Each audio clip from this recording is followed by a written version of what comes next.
and welcome back. I'm back here today with Dr. Kelly to talk more about OCD treatment in honor of OCD Awareness Month.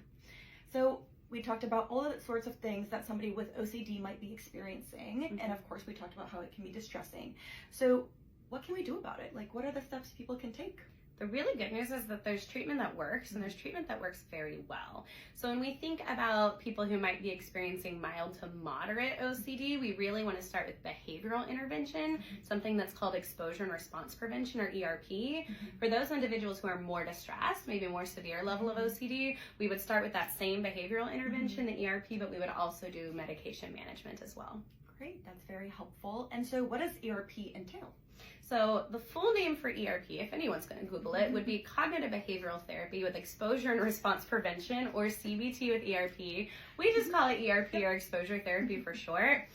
But really what it is forming new connections in the brain to help people with OCD realize that they can boss back the OCD, and what kind of the OCD is telling them, a lot of times it's just a lie. It's just not true. For instance, with someone who thinks, if I touch this, I'm going to die if I don't wash my hands for 10 minutes. And again, in these situations, these are neutral things. We're not talking about touching chemicals or poison or things like that. We're just talking about like touching a doorknob or touching a table. So in those cases, what we would do is we would think about, okay, what are some small ways that we can start to do the opposite of what OCD might want us to do?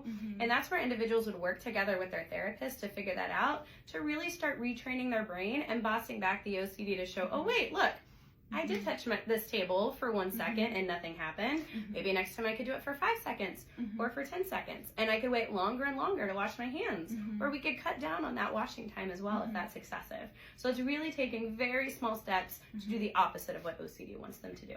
That's really great. So it sounds quite consistent with kind of the anxiety treatment of just regular old exposure therapy and then adding on that response prevention. What would you anticipate to happen if somebody did not practice exposure and response prevention, or did not practice bossing back OCD?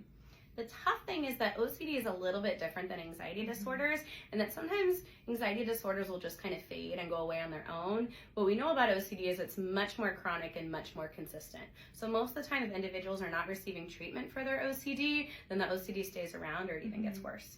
That is super helpful. So the really great news, like Dr. Kelly said, is that there's phenomenal treatment, and we have lots of people well trained in OCD treatment across the country.